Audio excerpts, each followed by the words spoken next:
네. 할렐루야. 네, 서로 한번 인사할까요? 앞에, 옆에, 뒤에 계신 분 손잡으시면 사랑합니다. 참 잘 오셨습니다. 네.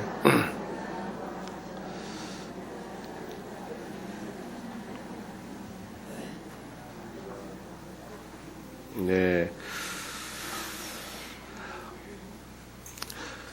어느 교회 안수 집사님 중에 이비인후과 의사가 한 분이 있었습니다. 그래서 교회 안수 집사님이 이비인후과 의사니까 주변에 있는 목사님들이 병원에 많이 찾아오셨습니다. 하루도 어느 날도 그 지역 사회에 있는 목사님 두 분이 그 이비인후과에 찾아오셨습니다. 근데 이제 두 분 다 이 성대에 무리가 가가지고 목에 통증이 있어 찾아오신 겁니다. 목사님들이 그런 분들이 많습니다. 목을 많이 쓰다 보니까 성대에 무리가 가서 어려움을 겪는 분들이 있고 심지어 수술하는 그런 분들도 있고 고통을 겪는 분들이 많습니다. 첫 번째 목사님이 들어오니까 의사가 이렇게 말합니다. 목사님, 요 성대에 무리를 주지 않도록 앞으로 설교하실 때는 낮은 톤으로 조용조용히 그렇게 낮추어서 설교하시면 됩니다. 그러면 좋아질 겁니다. 이렇게 이제 진단을 해줬습니다. 그리고 이제 여기 나가시고 나서 다음 두 번째 목사님이 들어왔습니다. 그러니까 또 이 의사가 한 얘기가, 목사님, 성대에 무리를 주지 않도록 다음부터는 설교 시간을 대폭 줄여야 되겠습니다. 설교를 짧게 하셔야 되겠습니다. 그렇게 말하는 겁니다. 그리고 나갔습니다. 나가고 나니까 이걸 옆에 지켜보던 간호사가 이상하잖아요. 아니, 목사님, 선생님, 의사 선생님 보고, 선생님, 똑같은 정세를 가진 목사님 두 분이 오셨는데, 첫 번째 분은 목소리를 낮추어서 조용히 설교하라 그러시고, 왜 두 번째 분은 설교 시간을 대폭 줄여서 설교하라 그러십니까? 그러니까 의사가 웃으면서 하는 말이, 두 번째 목사님은 우리 교회 목사님이셔. 네. 제가 가도 그랬을 것 같아요. 네. 그래서 병원에 안 가렵니다. 예. 오늘은 예수님의 기도를 우리가 함께 살펴보면서 우리가 기도의 또 다른 측면을 우리가 살펴보고 은혜를 받고자 합니다. 오늘 이 본문의 내용은 예수님께서 마지막 날 밤을 보내실 때 이야기입니다. 그러니까 예수님이 금요일 날 돌아가셨죠. 그러니까 이날은 목요일 밤이라고 할 수 있습니다. 목요일 날 예수님과 제자들은 다락방에 모여서 최후의 만찬을 합니다. 그래서 최후의 만찬을 하면서 예수님은 예수님의 죽음의 의미를 설명해 주셨습니다. 그리고 예수님께서 또 제자들의 발을 다 씻어 주셨어요. 발을 다 씻어 주신 다음에 그리고 예수님께서 이제 기도하러 가자. 그러면서 이제 기도하러 어디로 가시냐 하면 예루살렘 건너편에 또 예루살렘보다 조금 더 높은 산이 하나 있습니다. 예루살렘 옆에 감람산이라고 하는 산이 있어요. 그 감람산과 예루살렘 사이에는 골짜기가 있는데 그 골짜기를 기드론 골짜기라 그럽니다. 그래서 예루살렘 시내에서 마가 다락방에 있는 곳에서 예수님 마지막으로 최후의 만찬 식사를 하시고 제자들의 발을 씻으신 다음에 예루살렘을 나오셔서 기드론 골짜기를 건너서 감람산으로 가시게 됩니다. 이 감람산 서쪽 면 쪽에 그쪽에는 감람산에는 이름이 감람산이면 감람이라는 나무가 뭐냐 하면 올리브 나무입니다. 올리브 나무. 예, 올리브가 많이 나는 곳이죠. 올리브는 열매를 먹기도 하지만은 기름을 짜서 올리브 기름 많이 사용하지요. 그 식용유 같은데, 예, 올리브 기름을 짜서 쓰기도 하는데 그 올리브가 많고 또 올리브 기름을 짜는 곳이 있던 겟세마네라는 말이 기름 짜는 곳. 우리 방앗간에 가면 기름 짜지요, 그죠? 그런 것처럼 예. 올리브 과일 열매를 확 짜서 기름을 짜는 곳, 기름 짜는 곳이다 이런 말이 겟세마네 이런 뜻입니다. 그래서 겟세마네라고 하는 곳에 감람산 서쪽 면이죠. 거기 가서 기도를 하시게 됩니다. 아마 예수님은 종종 예루살렘에 오실 때마다 이 감람산 기슭에 있는 겟세마네에서 기도를 하셨던 것 같습니다. 그래서 가룟 유다는 한밤중 불빛이 하나도 없는 캄캄한 숲속길이었는데도 예수님이 어디 계신지 알아차릴 수 있었죠. 그건 뭐냐, 평소에 예수님이 제자들과 함께 늘 그 자리에서 기도를 하셨다. 습관적으로 반복적으로 기도하셨다는 걸 알 수가 있습니다. 자, 그런데 예수님께서 기도하러 가셨는데 가시면서 예수님이 갑자기 너무 놀라시고 슬퍼하셨다 그랬습니다. 37절, 38절 봅시다. 베드로와 세베대의 두 아들을 데리고 가실새 고민하고 슬퍼하사 마가복음에는 심히 놀라셨다. 심히 놀라셨다. 뭔가를 기도하다가 뭔가를 예수님이 깨달으시고 알게 되셔서 굉장히 놀라하시고 말문이 막힐 정도로 아이고 어떡하나 깜짝 놀라시고 너무 골똘히 생각을 하시고 슬퍼하셨다. 그러시면서 제자들에게 내 마음이 매우 고민하여 죽게 되었으니 너희는 여기 머물며 나와 함께 깨어 있으라. 예수님이 굉장히 심각하게 놀라시고 불안해하시고 고민을 많이 하시고 슬퍼하셨다.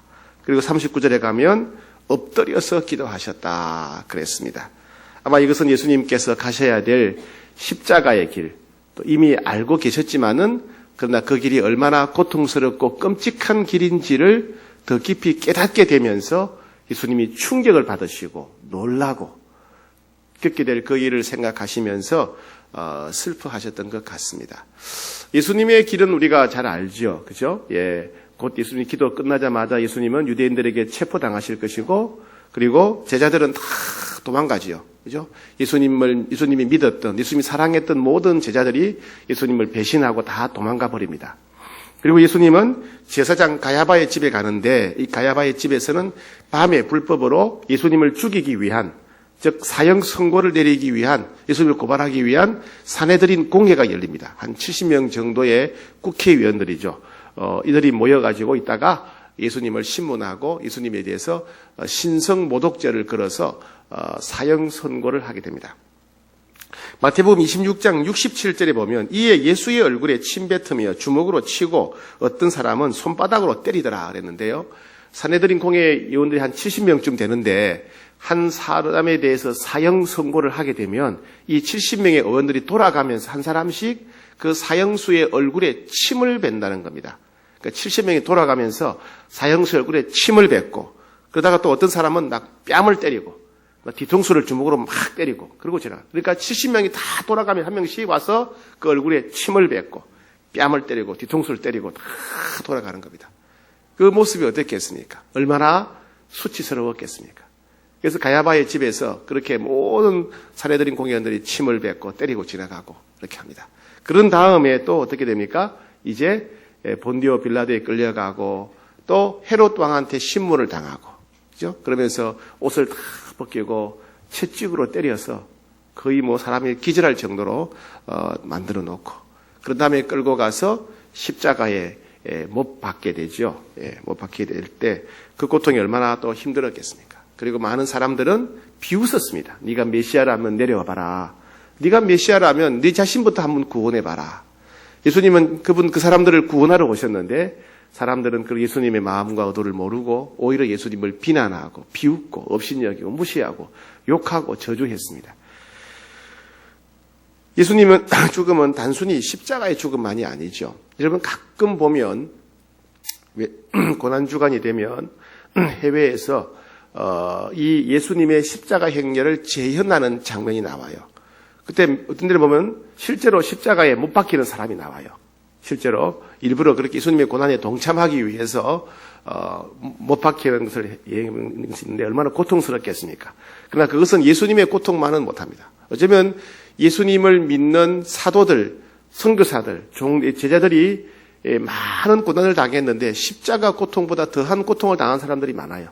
화양을 시킨다든지 끓는 기름에다가 사람을 넣는다든지 여러 가지 십자가 고통보다 더 끔찍한 고통을 당한 사람들이 많습니다. 즉 예수님의 고통은 단순히 십자가의 고통, 육체적 고통만은 아니죠. 그렇죠? 죄가 없는 분이 모든 인류의 죄를 대신 뒤집어 쓰는 고통, 죄를 모르시는 분이 티끌만한 죄도 없으신 분이 모든 인류의 죄를 뒤집어 쓰는 고통, 그 예수님에게 하나님의 진노가 쏟아지죠. 우리 각자에게 쏟아져야 될 하나님의 진노가, 우리 각자가 받아야 될 그 벌이 예수님 한 분에게 모두 다 쏟아지는 겁니다. 모든 인류가 받아야 될 모든 형벌이 예수님 한 분에게 쏟아지는 그 고통. 그리고 우리가 버림받아서 다 지옥 가야 했는데 완전한 사랑으로 연합되어 있던 하나님으로부터 버림받는 고통. 우리 대신 버림받는 고통. 이것은 우리가 상상할 수 없는 고통이죠. 우리가 죽어서 지옥 가기 전에는 이해할 수 없는 고통이에요. 그죠? 우리가 죽어서 하나님께 심판을 받아 지옥 가기 전에는 이해할 수 없는 그 고통. 그 모든 인류가 받아야 될 그 모든 고통을 예수님이 대신 받으신 것입니다. 그것은 예수님도 너무나 끔찍하고 고통스러웠던 것 같습니다. 그래서 그 사실을 깨닫게 되면서 예수님이 깜짝 놀라시고 너무 고민하시고 너무 슬퍼하시고 죽을 것 같다. 내가 너무 고민이 되어 죽을 것 같다. 이렇게 표현하셨어요. 내 마음이 매우 고민하여 죽게 되었다. 그러시면 예수님께서 기도하신 대목이 39절 나옵니다. 39절 읽어볼까요? 시작. 조금 나아가사 얼굴을 땅에 대시고 엎드려 기도하여 이르시되 내 아버지여 만일 할만하시거든 이 잔을 내게서 지나가게 하옵소서. 그러나 나의 원대로 마시옵고 아버지의 원대로 하옵소서. 네, 아버지, 저는 이 잔이 내게서 지나갔으면 좋겠습니다. 주님, 저는 이 길로 가지 않았으면 좋겠습니다. 주님, 저는 이 십자가의 길로 가지 않았으면 좋겠습니다. 너무 슬프고 너무 두렵고 너무 끔찍합니다. 모든 인류의 죄를 대신 짊어지는 고통, 모든 인류가 받아야 할 형벌을 홀로 감당한 고통, 하나님께 버림받는 그 고통, 하나님 이거 피하고 싶습니다. 다른 길이 없습니까? 그러나 하나님 이걸 피할 수 없는 길이라면 꼭 가야 된다면 제가 아버지 뜻대로 하기를 원합니다. 이렇게 기도를 하시죠. 그리고 40절, 41절에 보니까 이제 제자들에게 오시다. 기도하다가 중간에 제자들에게 오셔서 제자들을 깨우시죠. 그죠? 깨우시죠. 원래 예수님께서는 38절에서 내 마음이 고민하여 죽게 되었으니 너희는 여기 머물러 나와 함께 깨어 기도하라. 나를 위해서 내가 좀 기도해다오. 예수님을 위해서 기도해달라고 부탁했습니다. 예수님이 한참 기도하시다가 오니까 제자들이 뭐 했습니까? 40절에 보니까 제자들에게 오사 그 자는 것을 보시고 베드로에게 말씀하시되 너희가 나와 함께 1시간도 깨어있을 수가 없더냐. 나를 위해 1시간도 기도할 수 없느냐. 그러십니다. 깨워놓고 예수님은 또 가서 기도하십니다. 42절에 같이 읽을까? 시작. 다시 두 번째 나아가 기도하여 이르시되 내 아버지여 만일 내가 마시지 않고는 이 잔이 내게서 지나갈 수 없거든 아버지의 원대로 되기를 원합니다. 아버지여 이 잔을 피할 수가 없습니까? 이 길 말고 다른 길은 없습니까? 이 길 안 가면 안 됩니까? 그러면서 또 그러나 제가 이 길을 피할 수 없다면 이 길을 제가 가겠습니다. 이렇게 기도합니다. 그리고 또 두 번째 40절 또 제자들을 깨우러 오십니다. 제자들 보고 나를 위해 기도해달라고 부탁을 하니까 뭐 하고 있었습니까? 43절 다시 오사 보신즉 그들이 자고 있는 거예요. 아까 분명히 깨워놨는데 또 자고 있는 겁니다. 그들의 눈이 피곤함이래라. 깨워놓고 예수님 다시 세 번째 예수님이 기도하러 가십니다. 44절에 또 그들을 두시고 나아가사 세 번째 같은 말씀으로 기도하신 후 같은 말씀으로 기도하신 말이 뭡니까? 하나님, 아버지 하나님 이 길이 너무 힘듭니다. 이 길이 너무 고통스럽습니다. 이 길이 너무 두렵습니다. 다른 방법이 없습니까? 다른 방법이 없습니까? 그리고 제가 이 길을 가야 된다면 이 가는 것이 하나님 뜻이라면 제가 이 길을 가겠습니다. 그런 내용으로 세 번째 기도를 하셨어요. 그런 다음에 이제 44절에 이에 제자들에게 오사 이르시되 이제는 자고 쉬어라. 그때까지 뭐 하고 있었어요? 자고 있었어요. 그때까지 자고 있었어요. 예. 자, 오늘 본문은 그런 내용입니다. 자, 예수님의 모습을 이렇게 보게 되면 예수님은 기도하러 나오셨다가 이제 겟세마네 동산에 오셨다가 기도하러 나아가시면서 예수님이 가셔야 될 길을 더 자세히 분명하게 깨닫게 되었습니다. 그 길이 얼마나 끔찍하고 그 길이 얼마나 고통스러운지 알게 됐죠. 물론 예수님은 미리 이미 오래전부터 십자가의 길을 알고 계셨습니다. 그죠? 늘 예고하셨죠. 그러나 그 길이 얼마나 끔찍하고 고통스럽고 슬픈 길인지 그것은 겟세마네 동산에서 더 깊게 자세히 알게 되신 것 같습니다. 그래서 예수님은 말씀하시죠. 이 길 말고 다른 길이 없습니까? 십자가의 길 말고 다른 길이 없습니까? 이 길을 피할 수가 없습니까? 라고 하나님께 간구합니다. 그죠? 예수님 나름대로는 할 말이 많으시죠. 왜? 예수님이 잘못한 게 아니니까. 예수님이 죄를 지은 게 아니니까. 그죠? 예. 예수님은 너무나 억울하게 모든 사람의 죄를 짊어져야 되고, 예수님은 너무나 억울하게 온갖 수치와 고통을 당하셔야 되고, 예수님은 억울하게 하나님께 버림받아야 되니까, 예수님은 다른 길이 없습니까? 다른 길이 없습니까? 계속해서 묻습니다. 하나님 다른 길이 없습니까? 이 길 안 가면 안 됩니까? 그러나 결국에는 3번씩 기도하신 다음에 결국에는 피할 수 없는 길이라면, 제가 이 길을 가야 된다면 가겠습니다. 그렇게 3번 기도하셨죠. 이 3번 반복해서 기도하셨다는 얘기는 뭐냐 하면, 끝까지 하나님 앞에 때를 썼다. 끝까지 하나님 앞에 매달렸다. 하나님 이 길 말고 다른 길이 없습니까? 하나님 이 길 말고 다른 길이 없습니까? 이 길 안 가면 안 됩니까? 하나님 앞에 매달렸다는 것이고, 그리고 이 길을 갈 수 있도록 하나님 앞에 의탁했다. 하나님의 뜻이라면 가겠습니다. 너무 두렵고 너무 끔찍하고 너무 슬프지만은, 너무 고통스럽지만은 하나님이 기뻐하시면 이 길을 가겠습니다. 라고 하나님 앞에 그 길을 갈 수 있도록 도와달라고 3번이나 계속해서 기도하셨다. 이런 뜻입니다. 자, 이와 같이 예수님은 기도하면서 하나님의 뜻을 깨달으셨고, 또 그 길을 피하고 싶은 그 마음, 자기의 마음을, 자기의 소원을 하나님께 아뢰었고, 그러나 결국에는 자기 뜻을 내려놓고 하나님의 뜻대로 갈 수 있도록 힘을 달라고 하나님께 기도하셨죠. 그죠? 그래서 하나님의 뜻을 깨닫고 하나님의 뜻대로 갈 수 있도록 힘을 얻는 것이 예수님의 기도였습니다. 그런데 제자들의 모습은 뭡니까? 제자들의 모습은, 자, 제자들에게 주어진 과제는 뭡니까? 예수님을 위해서 기도하는 것이었죠. 그죠? 예수님이 나를 위해 기도하라. 예수님을 위해서 기도하는 것이 제자들이 알고 있는 자신들이 가야 될 길, 자신들이 해야 될 기도였습니다. 그죠? 예수님이 이렇게까지 간절하게 요청하신 적이 없으니까 뭔가 예수님이 힘드신 일이 있는가 보다 우리가 예수님을 위해서 기도해야 되겠다. 이걸 알았단 말이죠. 이걸 알았단 말이에요. 그런데 문제는 뭐죠? 너무 피곤해서 잠을 잤다. 마음이 원하는 건 뭐예요? 마음이 원하는 거. 마음이 원하는 건 뭐예요? 빨리 잠을 자는 거. 생각이 원하는 거는 뭐죠? 예수님을 기도하는 거. 생각과 마음이 다른 거예요. 생각과 마음이 다른 거. 지금도 그렇죠? 생각은 깨어서 목사님 봐야 되는데 마음은 눈을 감고 좀 엎드리고 싶은 마음이 있죠. 예, 마음과 생각이 다르죠. 그죠? 제자들이 그랬어요. 생각은 예수님을 위해서 기도해야 된다 이런 생각이 있는데 몸과 마음은 그냥 엎드려 자고 싶은 거예요. 그러니까 결국 생각대로 했습니까? 마음이 원하는 대로 했습니까? 마음이 원하는 대로 엎드려 잔 거예요. 와서 예수님이 깨워도 눈 떴다가 예수님 가시고 하면 또 마음이 원하는 대로 자고, 또 예수님이 깨우시니까 그래 맞아 예수님에서 기도해야지 했는데 몸과 마음이 원하는 대로 다시 잠들어 버리고 이렇게 돼버린 겁니다. 그죠? 다시 오사 보신 적 자니 이는 그들의 눈이 피곤하밀러라. 예, 이겁니다. 우리는 일상생활을 살아가다 보면 이 예수님과 제자들의 모습을 우리가 반복할 때가 있어요. 그죠? 반복할 때. 어떻게? 하나님의 뜻이 분명할 때가 있고 내가 원하는 것이 따로 있을 때가 있어요. 그죠? 내가 원하는 거. 내 마음이 원하는 거. 내 마음이 원하는 게 다 있단 말이죠. 여러 가지. 예. 그리고 내 마음이 원하는 게 있는데 또 기도하다 보니까 하나님의 뜻을 또 알게 될 때가 있는 거죠. 하나님의 뜻을. 문제는 뭐냐면 내 뜻과 내가 원하는 것과 하나님의 뜻이 같은 것이라 그러면 감사하죠. 즐겁죠. 행복하죠.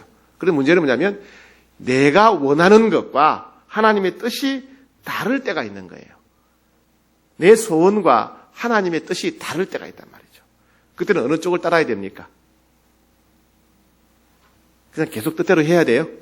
예, 당연히 하나님 뜻대로 가야 되죠. 그죠? 예. 우리가 원하는 것이 항상 좋은 게 옳은 게 아니죠. 아이들을 보면 되잖아요. 그죠? 아이들이 원하는 것과 부모님의 뜻이 다를 때가 있어요. 여러분 그럴 때가 있죠? 아이들 어릴 때 아이들이 원하는 대로 다 해줍니까? 큰일 나지요. 큰일 나죠. 그죠? 아빠 오늘 유치원에서 칼싸움 하는데 칼 좀 만들어주세요. 그러면 칼 만들어줍니까? 아니죠. 그죠? 잘 이해가 안 되세요? 예. 유치원 다니는 애가 집에 와가지고 아빠 오늘 유치원에서 전쟁놀이 하는데 칼 좀 만들어주세요. 그러면 막 쌍칼 만들어주세요? 부엌칼 갈아가지고 쌍칼로 해라 그럽니까? 아니잖아요. 그죠? 예. 아이들이 원한다고 다 해주지 않습니다. 부모의 뜻과 아이들의 뜻이 다를 때가 있죠. 그죠? 아이들은 그때는 지혜롭다면 자기 뜻을 내려놓고 부모님의 뜻을 따라야 되는 것처럼 우리도 내가 원하는 게 있단 말이에요. 내가 원하는 게 있지만은 내 뜻이 하나님의 뜻과 다를 때는 하나님의 뜻을 우리가 따라가야 됩니다. 그죠? 그게 살 길이에요. 그게 형통의 길이고, 그게 복된 길이고, 행복한 길입니다. 그걸 선택할 수가 있어야 된단 말이죠. 자, 오늘 우리 본문에 보면 예수님이 그런 모습을 우리의 본을 보여주는데, 예수님은 그 하나님의 뜻을 뭐로 깨달았느냐? 기도하다가 깨닫게 되었죠. 그죠? 기도하다가. 예, 우리는 하나님 뜻을 깨닫는데 주로 성경을 읽으면서 하나님의 뜻을 깨닫게 되고, 그리고 때로는 기도하면서 하나님의 뜻을 깨닫게 되죠. 오늘 본문에서는 예수님은 기도의 자리에서 하나님의 뜻을 분명하게 깨닫게 되었습니다. 그죠?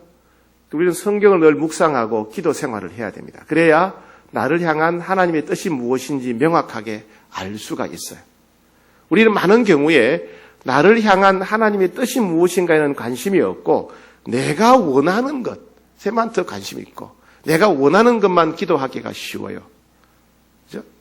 그러다 보니까 마치 아이들이 자기 마음대로 사는 것처럼 아이들이 부모가 없어가지고 자기 뜻대로 사는 것처럼 우리도 잘못된 삶을 살아갈 수가 있는 거죠. 여러분 지난 1년 동안에 나를 향한 하나님의 뜻을 알려고 애쓰고 몸부림친 적이 있는가 한번 생각해 보세요. 제가 만나는 분들, 우리 성도님들 가만히 얘기를 들어보면 주로 고민들이 뭐죠? 병이 낫도록, 돈 생기도록, 살 좀 빠지도록, 그죠? 뭐 식이요법을 하는데 뭐 무를 먹어야 되느냐, 뭐를 먹어야 되느냐, 배추 씨를 뿌려놨는데 배추가 다 죽었다, 뭐 고추가 말라버렸다, 뭐 이런 고민들을 많이 하시지. 그죠? 하나님의 뜻을 알고자 몸부림치는 사람은 참 드물어요. 그러니까 하나님의 뜻에 대해서는 별로 관심이 없어요. 하나님이 원하시는 게 무엇이가 관심이 없어요. 주로 관심은 뭐죠? 내가 원하는 거, 지금 내가 힘든 거, 여기 관심이 있고 새벽 기도하더라도 주로 내가 원하는 것을 구하고 내 소원을 아뢰고 내 뜻대로 되기를 원하고 그렇죠? 우리 생각을 바꾸셔야 돼요. 우리 예수님처럼 기도할 때 물론 우리 뜻도 중요하지만은 하나님의 뜻이 무엇인가 이걸 늘 구해야 돼요. 하나님 원하시는 것이 무엇입니까? 하나님 제가 어떻게 살기를 원합니까? 하나님 제가 무엇을 선택하기를 원합니까? 우리는 늘 하나님의 뜻을 구하는 기도를 드려야 됩니다. 왜 우리가 행복하지 않을까요? 왜 우리가 하루하루 살아가는 게 피곤할까요? 왜 열심히 신앙생활을 하는데 왜 하나님 살아계신데 왜 내 입술에 감사가 부족하고 왜 우리 얼굴에 신령한 기쁨이 없을까요? 우리는 자꾸 내가 원하는 대로 살기 때문에 내가 원하는 대로 사는 게 행복이라고 착각하기 때문에 내가 하고 싶은 대로 내 뜻대로 살고 내 소원이 이루어지는 것이 행복이라고 착각을 하기 때문에 우리는 늘 힘든 거예요. 늘 고달픈 거예요. 내가 원하는 게 이루어지는 게 행복이 아니에요. 내 소원이 다 이루어지는 게 행복이 아니에요. 나를 향한 하나님의 뜻이 이루어지는 게 행복이에요. 자녀를 향한 부모의 뜻이 이루어지는 게 자녀에게 가장 좋은 길이듯이 우리를 향한 하나님의 뜻이 이루어지는 것, 우리를 향한 하나님의 계획이 이루어지는 것, 우리를 향한 하나님의 소원이 이루어질 때 우리 인생은 가장 행복하고 가장 형통하고 복된 겁니다. 근데 우리는 그 사실을 너무 쉽게 잊어버려요. 자녀들한테는 제발 내 말 좀 들어라. 자녀들 보고는 제발 내 말 좀 들어라 이러면서 우리 자신은 정작 제발 하나님 말씀 안 듣죠. 그렇죠? 우리는 안 듣는 거예요. 여러분 우리 기도가 좀 바뀌어야 됩니다. 바뀌어야 돼요. 예. 내 소원을 이루려고 하나님께 몸부림치는 그런 기도를 넘어서서 나를 향한 하나님의 뜻을 알고자 하는 기도. 하나님 제가 무엇을 선택해야 됩니까? 제가 어떻게 살아야 됩니까? 하나님의 뜻을 구하고 하나님의 인도를 구하는 기도를 드려야 돼요. 그게 형통해지는 비결이고 복을 받는 비결이고 행복한 비결이지 않겠습니까? 기도 방향을 좀 바꿔야 된다는 거예요. 바꿔야 되는 거예요. 아이들이 어릴 때는 무조건 자기 뜻대로 하려고 그러죠. 좀 자라면 엄마 이거 어떻게 해야 돼요? 아빠 이거 어떻게 돼요? 묻지 않습니까? 신앙이 어릴 때는 무조건 하나님 앞에 자기 소원이 이루어달라고 기도해야 됩니다. 기도하지요. 그러나 좀 믿음이 좀 자라면 내 뜻보다는 하나님의 뜻을 구하지 않습니까? 이제는 좀 내 뜻을 내려놓고 하나님의 뜻을 구하고 하나님의 인도를 구하는 그런 기도를 드려야 된다는 얘기입니다. 사람들은 두려워하지요. 하나님 뜻대로 살면 힘들 거야. 하나님 말씀대로 살면 피곤할 거야. 손해볼 거야. 억울할 거야. 왜요? 하나님을 신뢰하지 못하기 때문에. 하나님을 믿지 못하기 때문에. 하나님께 순종하면 막 선교사 되는 게 아닐까. 재산 다 팔아서 건축헌금하라는 게 아닐까. 겁이 나는 거예요. 우리를 위해서 아들까지 내어주신 분이 뭘 더 아끼시겠습니까? 우리가 하나님의 사랑을 신뢰 못하니까, 하나님을 믿지 못하니까, 하나님께 순종하면 인생이 망하고 손해볼 거야, 억울할 거야, 이렇게 착각하는 겁니다. 아이들이 마찬가지죠. 부모님 말씀 들으면 힘들 거야. 아이들이 부모님 사랑을 몰라서 오해하는 것처럼 우리 역시 하나님을 오해하는 겁니다. 여러분, 우리는요, 우리가 소원하는 것보다도 하나님 원하는 것이 더 좋다는 것을 알아야 됩니다. 우리가 소원하는 게 있더라도 하나님은 뭘 원하십니까?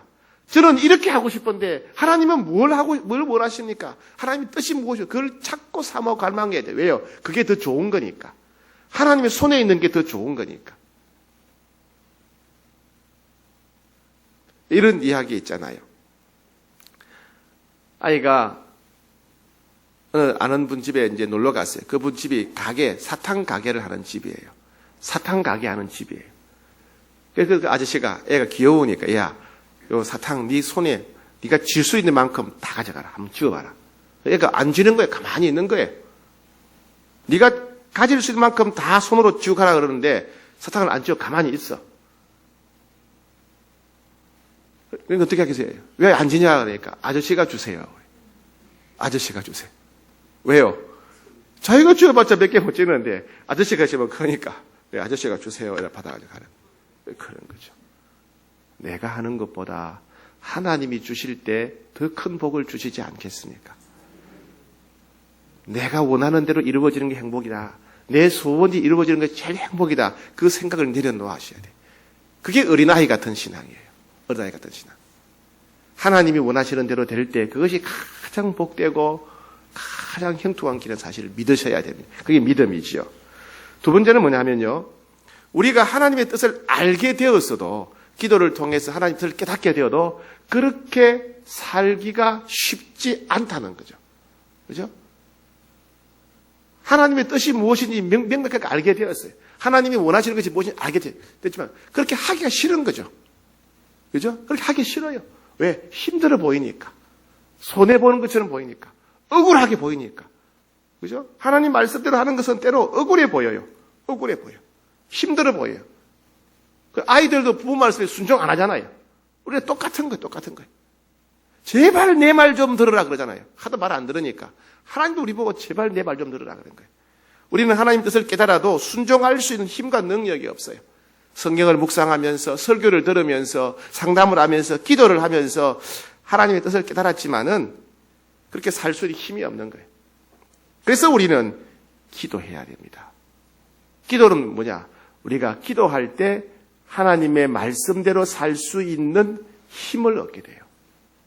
기도해야 하나님의 뜻대로 순종할 수 있는 능력을 얻게 됩니다.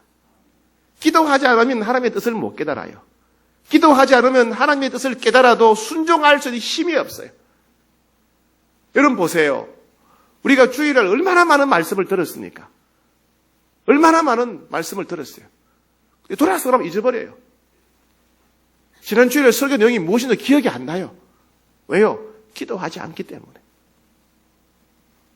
기도하지 않기 때문에. 말씀을 들을 때는 성경을 묵상하다가 설교를 때 말씀을 들을 때 마음에 찔리고 저렇게 살아야 되겠다. 아, 저렇게 해야 되겠구나. 저게 하나님이 원하시는구나. 그렇게 깨닫는데 우리는 잊어버리니까. 기도하지 않으니까 다 잊어버리고 그렇게 살 수 없는 겁니다. 열매가 없죠. 변화가 없죠. 그죠? 예. 알지만 행할 수가 없어요. 여러분, 기도해야 됩니다. 기도해야 하나님의 뜻을 알게 되고, 기도해야 그 말씀대로 살 수 있는 힘을 얻게 되고, 기도해야 내 욕심을 이길 수 있는 능력을 얻게 됩니다. 기도하고 기도 안 하고는 아무것도 아닌 것 같은데 엄청난 차이입니다. 그죠? 자, 보세요. 예수님은 기도하셨기 때문에 하나님이 주신 사명의 길을 걸어가셨어요. 제자들은 기도하지 않고 잤기 때문에 자기를 구원하러 오신 예수님을 배신했어요. 제자들은 결국 도망가고 큰 수치를 당하게 되는 거죠. 기도하는 자와 기도하지 않는 이렇게 다른 겁니다. 예수님은 기도할 때 그 무서운 십자가의 길을 가실 수 있었고, 제자들은 기도하지 않았기 때문에 그들은 비급하고 수치스러운 길을 갈 수밖에 없었습니다. 그래서 여러분, 기도하셔야 됩니다. 예수님도 기도하셨잖아요. 예수님도 하나님 말씀에 순종하려고 기도하셨어요. 예수님도 하나님 말씀에 순종하려면 기도하셔야 되는데 우리는 얼마나 기도해야 되겠습니까? 완전한 하나님이신 예수님도 하나님의 뜻을 이루기 위해서는 기도하셔야 됐습니다. 하나님의 뜻을 깨닫기 위해 기도하시고 하나님 뜻대로 살기 위해서 기도하셨고 내 욕심을 내려놓기 위해서 기도하셔야 됐어요. 우리는 얼마나 기도해야 됩니까? 하나님의 뜻을 깨닫고 내 욕심을 이기기 위해서 얼마나 기도해야 되겠습니까? 누가복음 보면 예수님은 평소의 습관대로 기도하러 가셨다 그랬어요. 예수님은 한순간 기도하신 것이 아니고 평소에도 반복적으로 그 감람산에 오셔서 겟세마네 동산에 오셔서 기도하셨다 얘기입니다. 예수님이 체포당할 것을 아셨지만은 습관대로 기도하셨다. 예수님은 두려우셨지만은 습관대로 기도하셨다. 예수님은 너무나 슬프셨지만은 습관대로 기도하셨다. 그런 말씀입니다.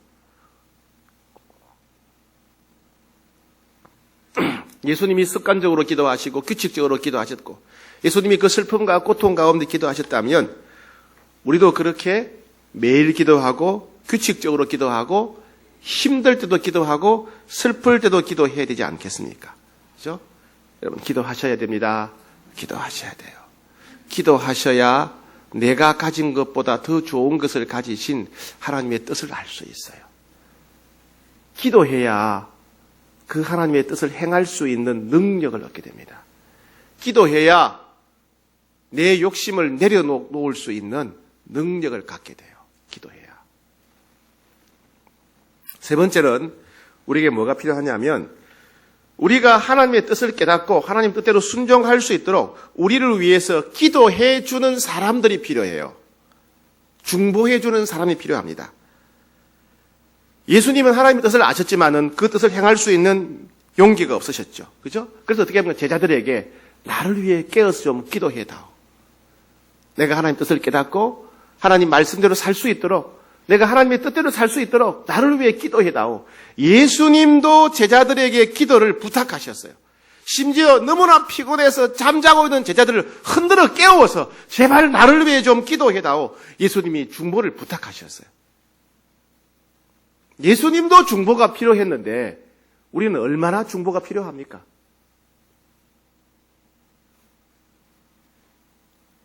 우리가 우리의 욕심을 이기기 위해서는 내 욕심을 내려놓기 위해서는 중보가 필요합니다. 우리가 하나님의 뜻대로 살고 하나님 말씀대로 순종하려면 나를 위해 기도해 주는 사람이 필요합니다. 예수님은 제자들에게 예수님 마음이 얼마나 슬픈지 예수님 마음이 얼마나 괴로운지 다 얘기하시세요. 솔직하게. 우리도 그렇게 우리의 약한 것을 얘기하고 우리의 힘든 것을 얘기하고 우리의 슬픔을 얘기하고 우리의 괴로움을 솔직하게 이야기하고 그런 우리를 위해서 기도해 줄 수 있는 사람들이 필요합니다. 여러분, 그런 사람들이 있습니까?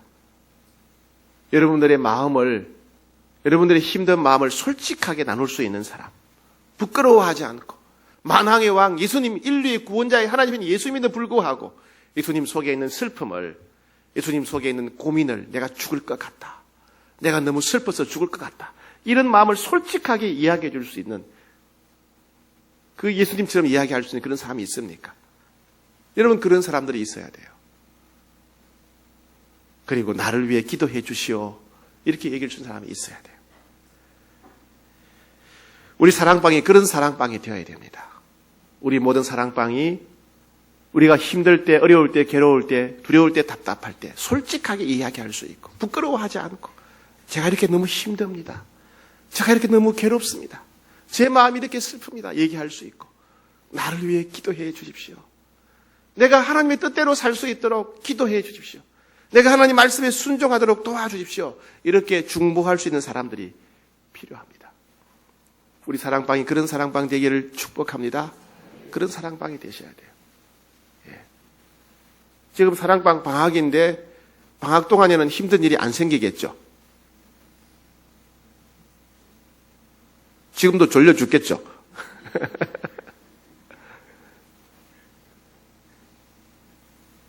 방학인데도 힘든 일이 생긴다면 모여야죠. 모여서 제가 이렇게 힘듭니다. 저를 위해 기도해 주십시오. 그래야죠. 그죠? 예. 그런 가족이 되셔야 됩니다. 서로의 마음을 나눌 수 있는 가족, 서로를 위해 기도할 수 있는 가족이 되셔야 돼요. 우리 남성교회 예전도회가 그런 교제가 되어야 됩니다. 우리 남성교회 예전도회는 다 비슷한 시대를 살아가지 않습니까? 비슷한 때에 결혼하고, 비슷한 때에 애 낳고, 비슷한 때에 애들 키우고, 비슷한 때에 자녀들 출가시키고, 다 비슷한 시대를 살아가지 않습니까? 누구보다 자기 마음을 잘 아는 사람들이죠, 서로가. 서로의 마음을 잘 아는 우리 남성교회 예전도회에서 서로의 마음을 나누고 서로를 위해 기도하는 그런 공동체가 되셔야 됩니다. 되셔야 돼요. 예수님도 기도하셔야만 말씀대로 살 수 있었어요. 우리도 기도해야만 됩니다. 예수님도 예수님에서 중보해 주는 사람이 있어야만 그 길을 가실 수 있었어요. 우리도 우리를 위해 중보해 주는 사람이 필요합니다. 우리는 혼자 인생을 살아갈 수 없습니다. 말씀을 정리합니다. 오늘은 우리의 기도의 새로운 측면을 말씀드렸습니다. 흔히 기도는 우리의 소원을 아뢰는 기도, 내 뜻대로 이루어지기를 원하는 기도라고 생각합니다. 물론 그것도 기도지요. 주님은 일용할 양식을 위해 기도하라 그랬으니까 우리의 소원을 아뢰야 되지요. 그러나 기도의 또 다른 측면은 내 뜻을 내려놓고 하나님의 뜻을 구하고 내 뜻을 내려놓고 하나님의 뜻대로 살 수 있도록 능력과 힘을 구하는 것이 기도입니다. 내 뜻을 바꾸는 것이 기도입니다. 내 소원을 포기하는 것이 기도일 수 있다는 겁니다. 우리가 평소에 가지고 있던 기도의 생각을 바꾸셔야 됩니다. 무조건 내 뜻대로 이루어달라고, 내 소원을 이루어달라고 부르짖는 기도, 그게 능사가 아니다. 때로는 기도하면서 내 뜻과 다른 하나님의 뜻을 깨닫고, 때로는 내 소원과 다른 하나님의 마음을 깨닫고, 내 소원을 내려놓고 내 뜻을 내려놓게 달라고 기도하고, 그리고 하나님 말씀에 순종하고 하나님의 뜻대로 살 수 있는 힘과 능력을 달라고 하는 것이 기도다. 그 기도가 진짜 우리를 복되게 한다는 사실을 깨달아야 되겠습니다. 오늘 우리 대표 기도하신 박학동 집사님과 기도하시다가 마지막에 이런 기도를 하셨어요. 하나님의 뜻을 따르는 기도가 끊이지 않는 교회가 되게 해 주십시오. 야, 아이고, 집사가 기도하는 제가 목사가 감동받았어요.